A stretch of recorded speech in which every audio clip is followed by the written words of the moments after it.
Is your DNA correct?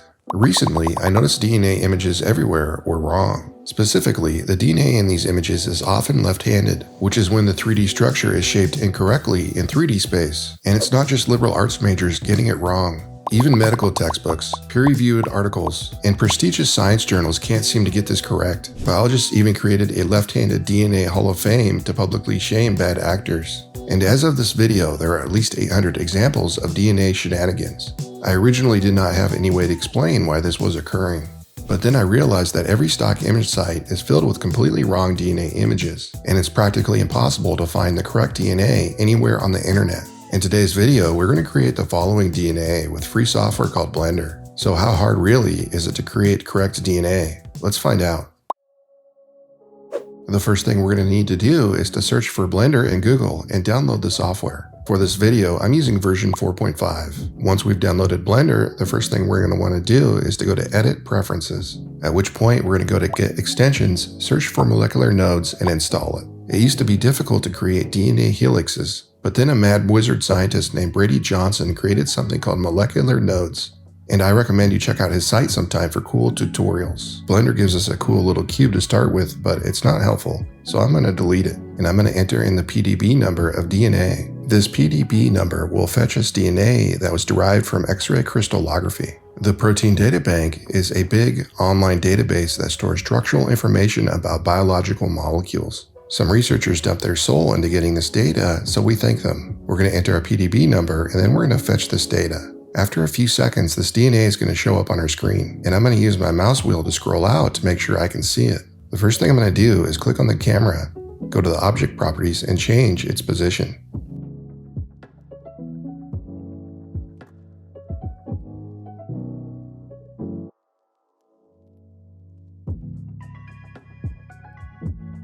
Then I'm going to click Shift A and add some lighting, click on the object properties, and change their position as well.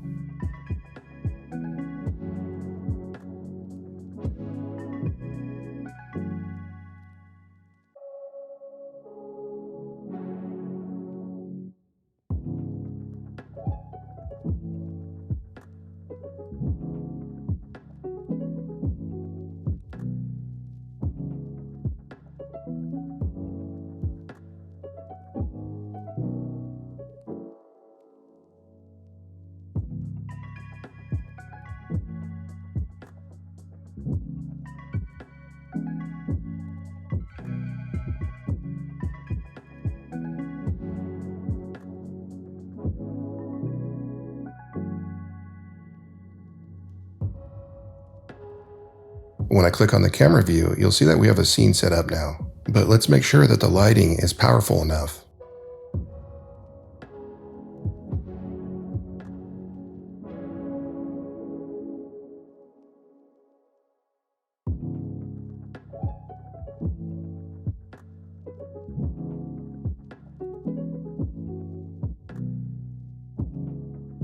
Then I'm going to click R and rotate the DNA to the position I want it to be in. And I can use the Move tool to move the DNA to the middle of the camera view.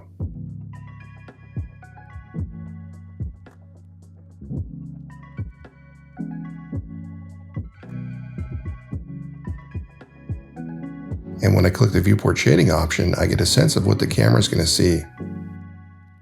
And this is pretty cool, but I want to take my DNA to another level. So I'm going to click on the Geometry Nodes tab.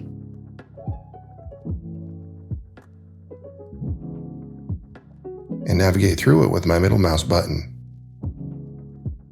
The first thing we need to do is to change the sphere from point to mesh.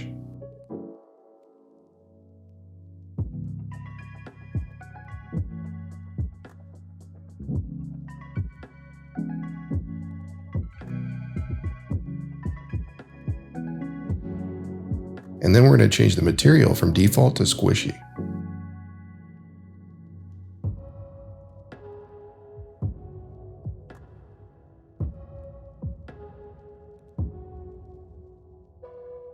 And we're also going to change the number of subdivisions from 2 to 5 to make the lighting look better. You can also experiment with other materials like ambient occlusion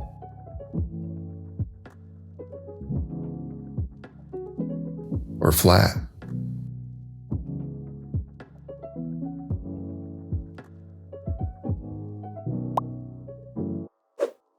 And it's pretty cool, but I want to change the style some more. I'm going to go ahead and hide our DNA that we created. And then I'm going to press Shift A in order to create something called a path. At which point I'm going to click New in the geometry nodes. And I'm going to go ahead and add some DNA.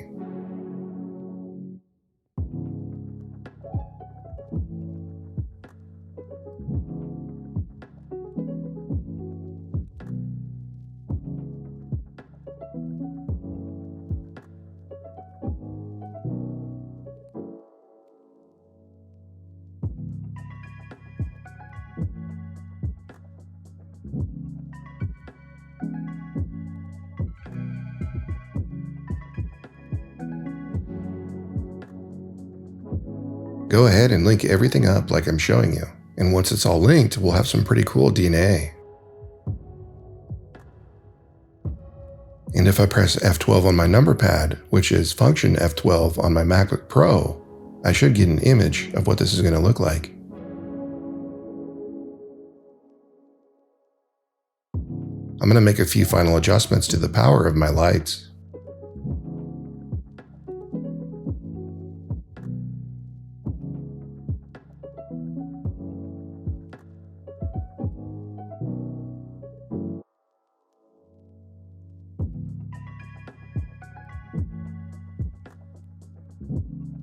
And then I'm going to make some adjustments to the colors of my DNA bases.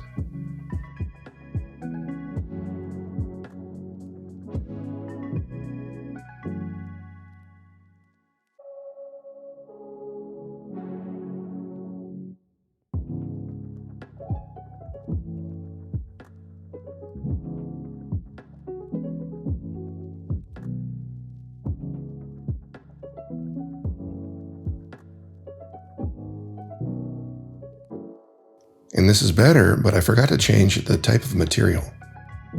Once again, we're going to press F12 to see what the rendered image looks like.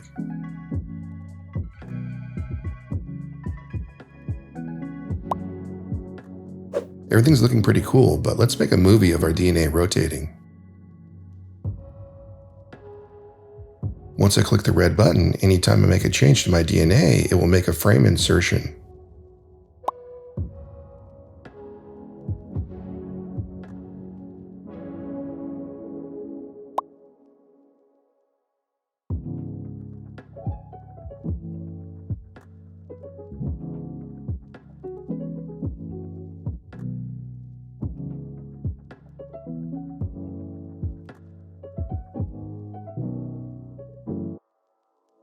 And you're going to change the output properties so this animation is saved where you want it to be. Most likely the render is going to take a couple hours. And then we're going to go to File, New, Video Editing.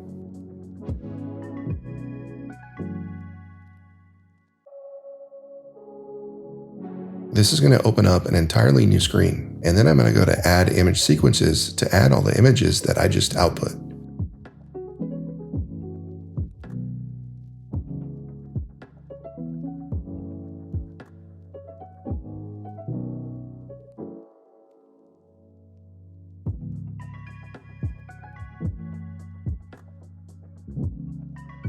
Once I've imported everything, I'm going to make sure that the frame range is correct.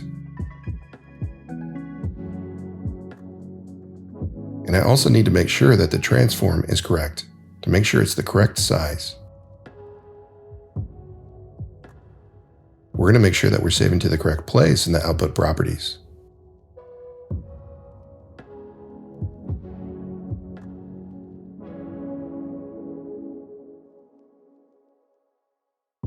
And then we're going to go to Render Animation.